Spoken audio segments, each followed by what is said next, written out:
ഋതുക്കൾ വരും മടങ്ങും, മുത്തുവിതയ്ക്കും തിരിച്ചെടുക്കും.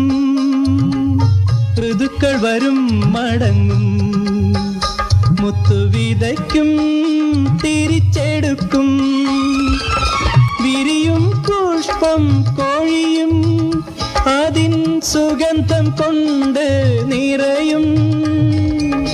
ആ സുഗന്ധം നിലനിൽക്കും, 1000 യുഗങ്ങളതാസ്വദിക്കും.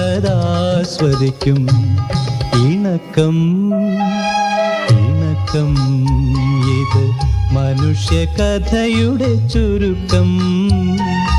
ഒരുക്കം